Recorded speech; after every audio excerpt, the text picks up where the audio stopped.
आइए आज बहुभुज का क्षेत्रफल ज्ञात करना सीखते हैं कि कैसे बहुभुज का मतलब होता है कि रेखाओं से बने आकृति जो होते हैं उसको बहुभुज कहा जाता है। ये जितने भी आकृति आपको दिखाई दे रहे हैं सब रेखा से बना हुआ है।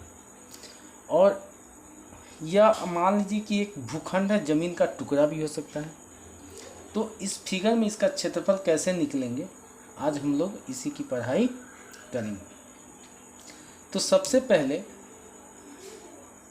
हम लोग जानेंगे कि भूखंड का क्षेत्रफल कैसे निकलता है। तो इसमें आपको दो तरह की आकृतियाँ दिखाई दे रही हैं, एक समकोण त्रिभुज और दूसरा समलंब। तो हम बारी बारी से सभी का क्षेत्रफल निकालेंगे। स्टार्टिंग करते हैं हम वहाँ से 1, इसको 1 मानते हैं, इसको 2, इसको 3, इसको 4, 5th, 6th। तो यह पहला वाला जो फिगर है यानी आकृति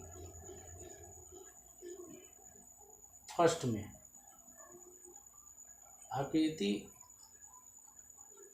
में, समलंब चतुर्भुज बनाया है।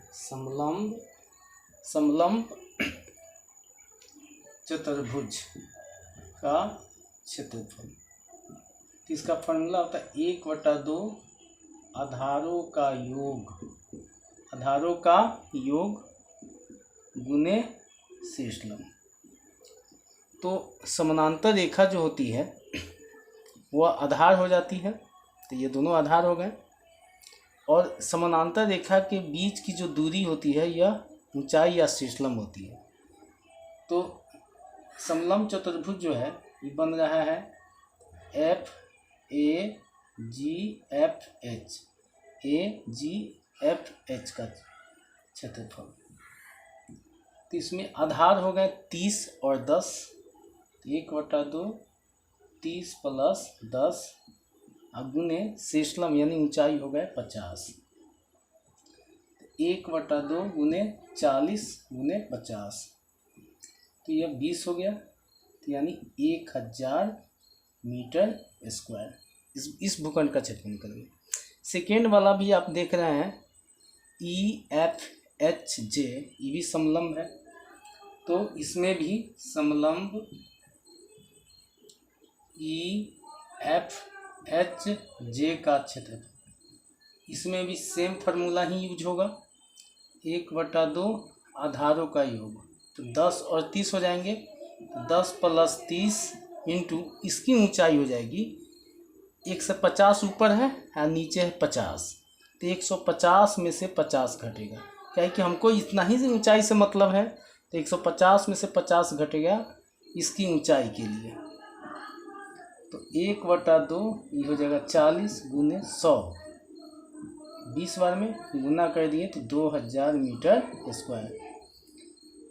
उसके बाद तीसरा नंबर पर आते हैं। यहाँ पर समकोण त्रिभुज बन रहा है, समकोण त्रिभुज DEJ का क्षेत्रफल। तो त्रिभुज का क्षेत्रफल 1/2 आधार गुने ऊंचाई। तो यहाँ 1/2 इसका आधार हो गया 30 और इसकी ऊंचाई यहाँ से यहाँ तक है। तो क्या करेंगे, 200 में से 150 घटा देंगे, यानी ऊपर वाले से नीचे वाले को घटा देंगे।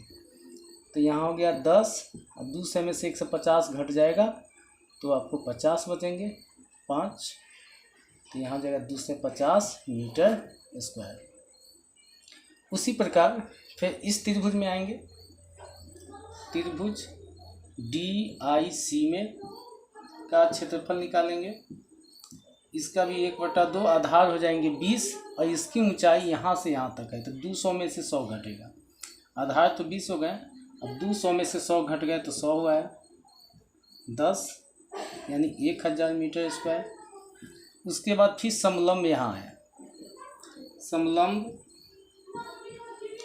ICBH का क्षेत्रफल। तो 1/2 फिर यही आधारों का योग गुने शीर्षलंब। तो 20 + 10 अब गुने इसकी ऊंचाई हो जाएगी 100 में से 50 घटेगा यानी 50। तो 1/2 गुने 30 गुने 50 15, यानी आ गए 7 से 50 मीटर स्क्वायर। फिर त्रिभुज बन रहा है। त्रिभुज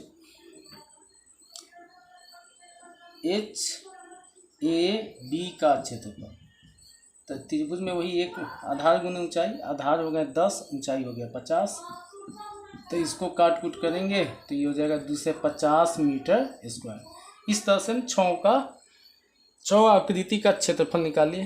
तो भूखंड का क्षेत्रफल निकालने के लिए सभी के क्षेत्रफल को हम ऐड कर देंगे।